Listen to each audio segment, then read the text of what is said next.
within the Afro-Latin social dancing scene, we tend to associate Zouk with Brazil. And in Hmm. fact, we usually call it even Brazilian Zouk, but that's a dance form. Zouk existed as a musical form decades before it ever emerged in Brazil, and it started in the Caribbean islands, in the French Antilles. You know what in the past people would have called the West Indies. Um, and there, it really kind of exploded in popularity in like the 80s and 90s. And it at source was really more of like a club or a party dance, right? So like in some ways, Zouk is closer to like reggaeton than it is to like salsa, if that makes sense. And uh, there's a lot of disputation around where does the term Zouk originally come from. I mean, like if you look up Webster's dictionary, for example, they'll try to link it to like actually the term Mazouk, which is a little bit different than the one you mentioned, Mizouk or Mizouk. Yeah, yeah. So Mazouk, that was a French Caribbean ballroom and club dance that was popular kind of in the earlier 20th century, and it actually comes from a sort of French twist on the term mazurka.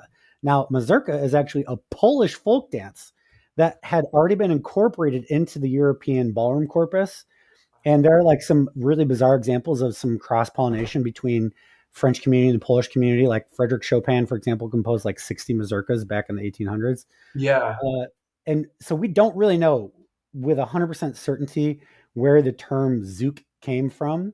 But when it exploded in popularity as a musical form, it basically meant like dance party. And the home base for it was not Brazil. It absolutely was the Caribbean islands, sort of as a whole. And the term zouk is a French Creole term. Everybody agrees on that. It might have come originally from Haiti, like you mentioned. I'm not really sure. Definitely, there's a strong musical connection with a lot of different Haitian rhythms and zouk. And compa, as you mentioned, that does precede the creation of zouk. So compa, you could trace back to like maybe the 50s and 60s. That would be like artists like Ensemble All Calabasas with Nemours Jean Baptiste, who a lot of people kind of credit with being the guy that popularized this sort of twangy style of electric guitar that we hear in like a lot of compa. Like even to this day, you'll hear that this really twangy style of electric guitar. Yeah. Obviously, there are other people than that group, and there were also a number of other musical genres that were popular, kind of coming up in this 60s and 70s that also express some influence in Zouk. So compa absolutely is one of them. But you could also throw like cadence in there, bijou, calypso, Yeah. um, and a lot of those artists that were, you know, uh, playing these different rhythms weren't necessarily staying put on just their one island, right? So they're traveling kind of around all the different sort of Caribbean islands, and a lot of lyrical content would have crossed multiple different language groups. So you'll definitely hear a lot of music that's being produced in French Creole, but also in Spanish and Portuguese as well. There's even some English compa that's out there.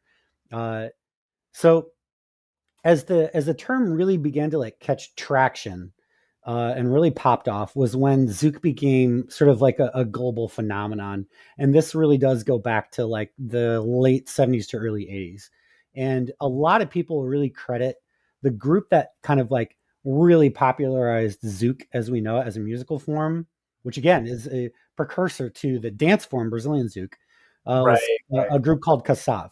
And this group was formed in Guadalupe in the late 70s. I think it was 1979. There's like a bunch of different artists that were part of it. Pierre Eduardo Decimu, who's from Guadalupe. Probably the most famous members of this group was Jacob Devaru from actually originally from Paris, so he traveled around a lot. Jocelyn Berard, who's from Martinique. And Kassav was really like a super group. So there's Yeah. multiple different artists that already had established careers that were playing in other different bands. And they like all came together and they made like, this, like when I was a kid, I mentioned I was really into skateboarding. And everything I was into was like Transformers. And the Transformer I wanted the most was the Transformer that was like comprised of all of the other Transformers.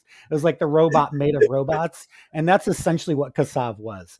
And Uh-huh. Kassav is really the band that kind of put Zouk on the map globally.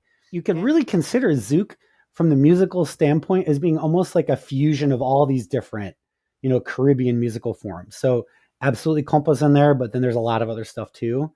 And Kassav's sort of legacy was the thing that kind of like put that all together into a package that sounded new and began to gain traction outside of the Caribbean.